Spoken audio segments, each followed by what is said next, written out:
little critters. Here has some Doritos. Come and get the muere. Come and get the muere. I'm going to be showing you some of my favorite cottage core stages today in Roblox. I'll be rating them in no particular order. I absolutely love all the stages, but I'll be checking the vibes, the aesthetic, if it falls in relaxing cottage vibes, and how easy also is to traverse the stage, and what kind of interactions you get, sitting spots or holding items. Like, that's kind of important for me. But I think the biggest one on the ratings for me is going to be group friendly. I tend to hang out with a minimum of 4 to 6 people, and we like to sit down and chill and do like boomer old shit. So let's get started. Everything is in the name. There's 3 cottages, simple areas to sit with friends and take photos, very relaxing music, and natural warm lighting. The first 2 cottages have 2 floors, and the third one is a very tiny little hobbit hole. For the vibes rating, it gets a point with the blur on the background. It's really easy to traverse the forest, but traversing inside the houses can be a little cramped, but I bet people love this, so it can be cozy for them. In interaction, it gets a point. There's a lot of places to sit down in groups or couples. Like, I mostly bring my friends here just to take pictures, so it also get points on group interactions. Very simple stage, nothing too complicated. Final rating, 7 out of 5. The first time I came to this stage, I got so lost. I'm such a dumbass when looking for ladders and stuff like that. Now, this stage is definitely curated for people to sit down in group and just talk. I haven't seen a Roblox stage where you can trigger a cinematic camera, almost film-like. You can even decide on how's the look going to be like. It's great for photos. The music feels like a fancy bar where prestigious and fancy people spend time. And jumping to the rating, it gets on point on aesthetic. Like, it literally says it in the name, cozy. Traversing this stage is kind of fun to find these tiny ladders where it leads to tinier rooms or really cool rooms. For interaction, obviously a point. Very cool that you can slightly change your pose while sitting, and the cinematic camera really wraps it more perfectly. This stage really shines in group interaction. There's so many open and closed rooms and places that you can just sit down and chat. I definitely recommend this stage, and for the final rating, it's a 10 out of 5. Excellent. This one doesn't entirely qualify as a cozy game. It really has wacky visuals that are not weirdcore, but still are wacky weird, and I'm here for look at these look at the muscles. I could call this one calm playground.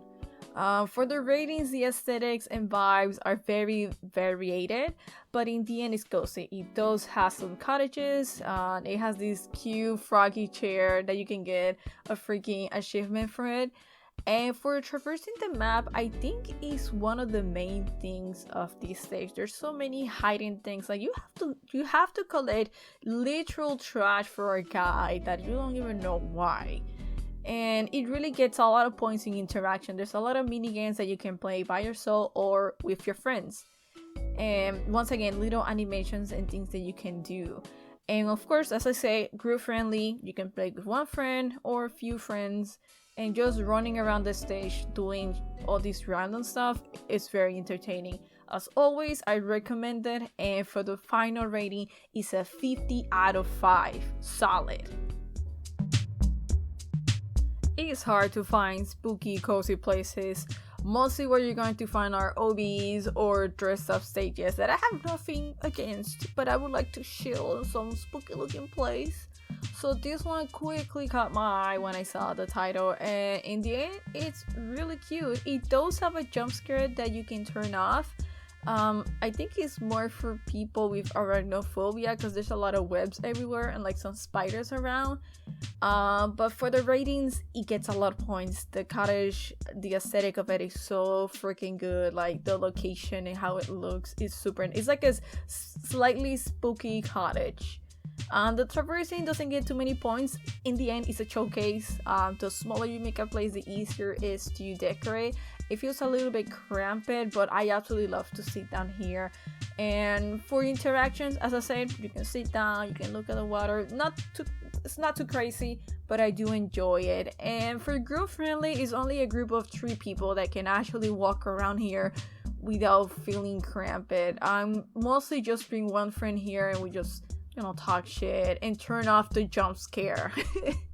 Don't forget to turn it off. It always gets me. So the final rating for this one is a 30 out of 5. I absolutely love the hills. It's very creative and cozy at the same time. The idea is that you have your own picnic blanket that you can decorate however you want with in-game currency. You can grind in many ways. You can collect the boxes that span through the world, or you can just chill with your friends, sit down, and you get points, in-game currency as you stay there. Or the easy way out, you can just buy it and buy to win. You get it. But people have made amazing blankets here, and with the latest update we also have land that you can rent, and most people have been doing the cottages there and getting so freaking creative. Also in the update you can also fish anywhere and sell it, but honestly I just like to chill with my friends and decorate our blankets and stuff. Now for the points, because this is a creator game, the vibe and the aesthetic, it can technically be whatever you want it to be. You can grab your blanket, make it very darky, gothly like mine, or really cutesy and pinky, rent your spot, made a cottage, I did a greenhouse, and honestly in the aesthetic it gets a point. You can do whatever you want. Now it gets another point in traversing. The stage is really big, but you can run really quickly around it. There's a big section for the beach, fields, and the forest. For the interaction, it even gets even more points. It's basically a creator game inside a game. It's insane. I love the mechanics, and you can really go crazy with this. And more extra points on how group friendly it is. I know you can team up with friends and decorate blankets. I haven't tried it yet, but I've seen people making tiny Sanrio molds. And as always, one extra point, the creator has been very active these last weeks, adding more stuff to the game, and I absolutely love it, and I'm definitely going to rot away in this stage. The final rating is 100 out of 5. And those are all the stages that I can show you guys today. Hopefully the activate Windows message wasn't in the way. I'm a poor woman, okay? I'm saving up money for that. And as always, thanks for watching. I might do more of this in the future as long as life doesn't get in the way. Okay, thanks for watching. Bye!